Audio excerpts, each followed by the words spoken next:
Okay, so let's jump back into that scene that you all just watched. Hope you enjoyed it. First off, I got to say that I am not really a teacher. I just kind of go off instincts and I go off what feels right. So I'll just tell you, based off of what I've learned, I've taken multiple classes on color grading and I've been doing it for like 4 or 5 years and I just absolutely love it. What I'll say is everybody who does it a little bit differently. And that's from the beginners all the way up to the pros. So take what you can take from this, but I would say most importantly, follow your own instincts. Okay, so before we get into Dehancer, I'm going to pop back out of this and show you what my node tree looks like. Let's clean that up. Okay, so I have all of my color space transform, white balance, compression, exposure, saturation, desaturation, and my color space transform out here.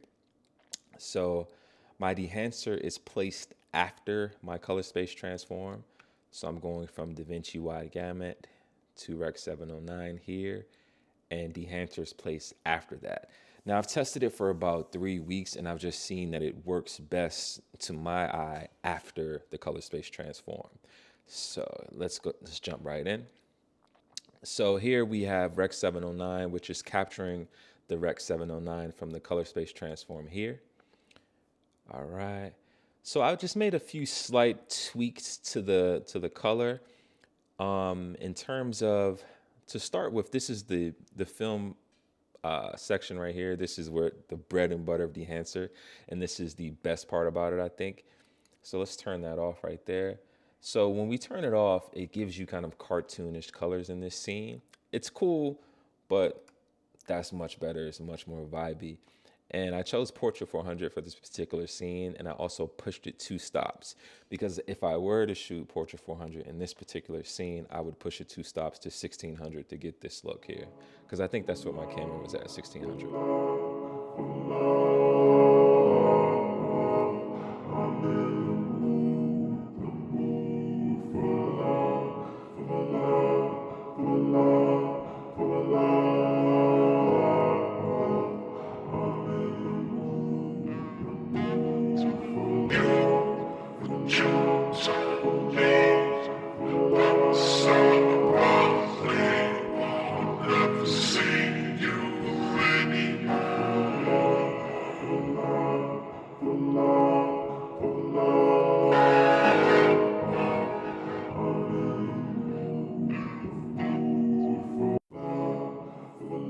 So let's come down. I think the next section that I want to talk about is the film grain section.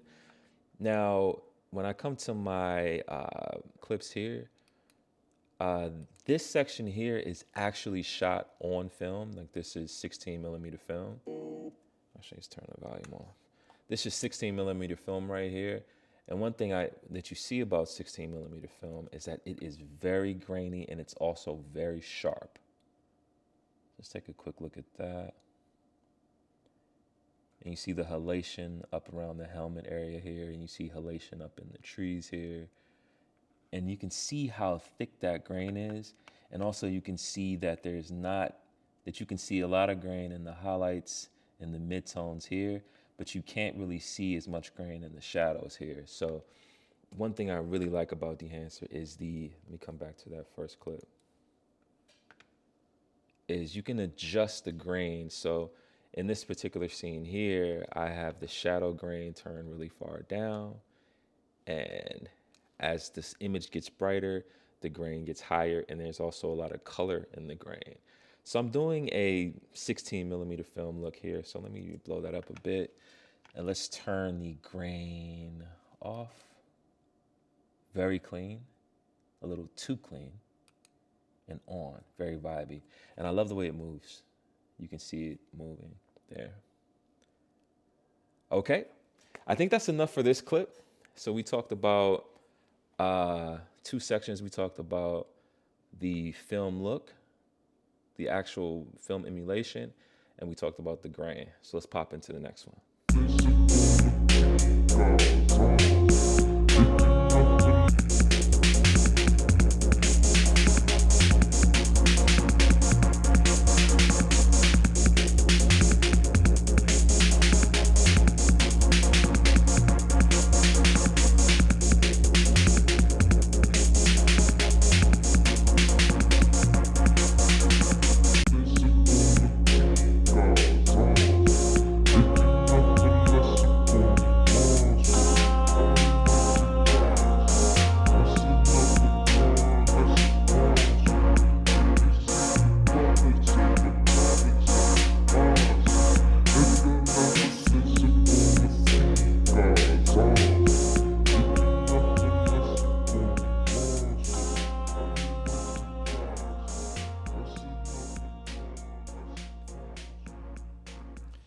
Okay, for this last section, I'll show you how I would grade this from scratch using Dehancer.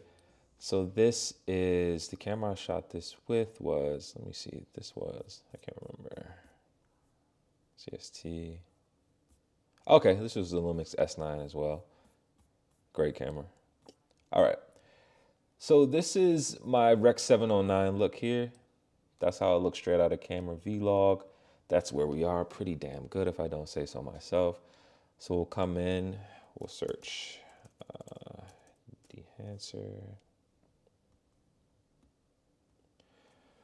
Okay, so where are we? So to start, it's pretty strong look. We'll take the film look off to start with. And we'll take this to a print film look there. Let's see how the glossy paper looks. Let's go with the print film. It's a little bit more punchy. I like that.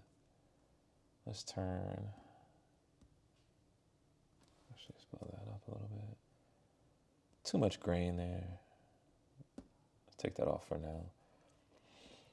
Okay, so the one thing I wish was different about Dehancer was I wish there was a faster way that I can go through film looks. To go through film looks now, and there's a lot of them, as you can see. You have to come through, let me enable that. You have to come through, click, click. I wish I could just scroll through like this and it would change the film look. If that's doable, that would be great. Okay, let's see. Let's pick a look. Ooh, that's pretty nice. Center Still 50D is very nice during the daytime. I'm feeling a Fuji look with this one. Let's see, C200. Yeah, see, I wish there was a faster way to go through and select each individual film stock. That would be so much cooler.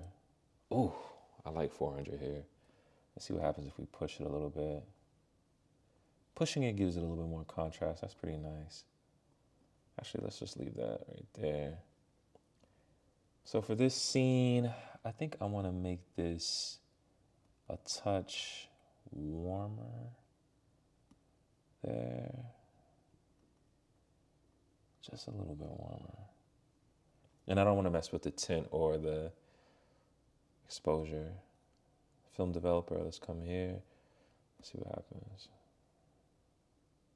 Let's boost contrast a little bit. Nope, don't need it. Color boost a little bit.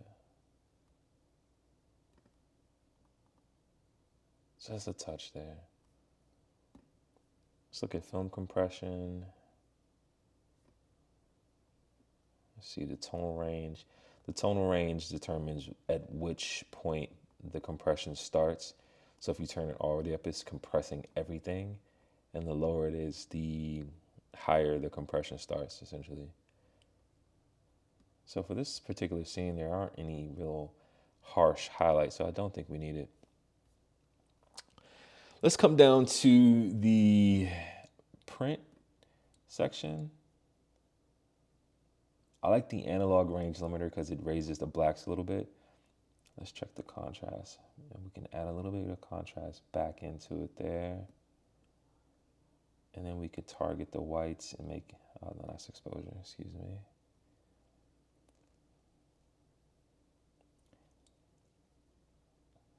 So that's nice, making that a bit warmer. It's giving fall vibes. Color head, I like to add just a little bit. Maybe let's try 3 blue. Greens, just to add a touch of green in there. You gotta make sure it's turned on. Let's see. Yes, balancing it out by cooling it off just a touch. Film grain 350 is way too much. 35 millimeters way too much. Let's try 50 ISO. For this one, I would try 65. Okay. Halation, you can see it up around this hand here. That's cool.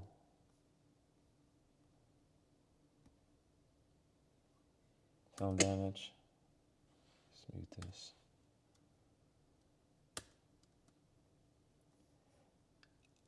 I love the film damage. It's very subtle, but it's very cool. Film breath just changes it's very subtle, but it just makes the image feel alive by changing the color tones in it. I never use overscan. I just don't do it. See, that's just too much. And I'll usually use my vignette before I get to Dehancer, but I didn't this time, so let's try it. So we can turn the feather all the way down to see what we're actually doing here.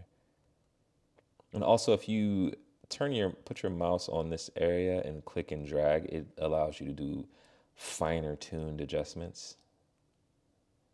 Leave it about right there. Let's turn the feather back up. So we know who to look at in the image. False color is really cool too. I'll let you know if you're peaking or not, which I'm not, because everything is pretty much mid-tones in this shot.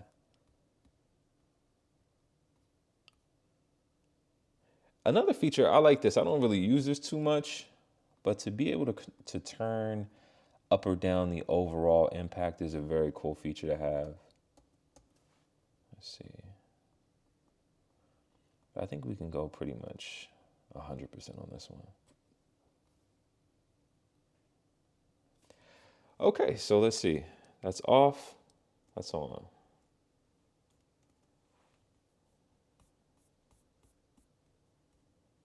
That's Dehancer off. Nice. Clean. But that's so much more vibey. You see that? That's so much more vibey.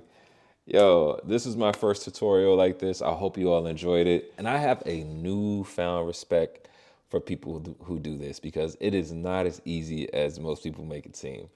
And man, I really appreciate the people at Dehancer for reaching out to me and enabling me to do this review.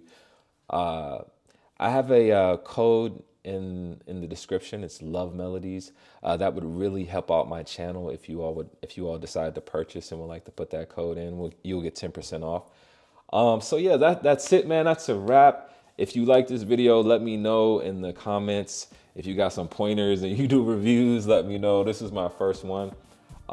Yeah, so I'll see y'all next time. All right, later.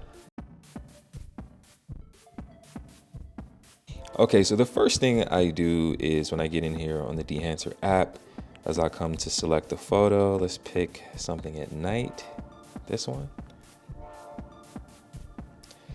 Now, the presets in Dehancer that are made by the Dehancer team, it's worth the money by itself. So let's go to CineStill 800T, which is what we would be shooting right now in this situation. So boom, 800T, look at that. So that's on, that's off, on, off. And with something like real-time LUT and the new Lumix cameras with Dehancer, with these presets, man, it's a winning combination. So I would highly recommend you all checking that out. All right, and that's a wrap for real this time.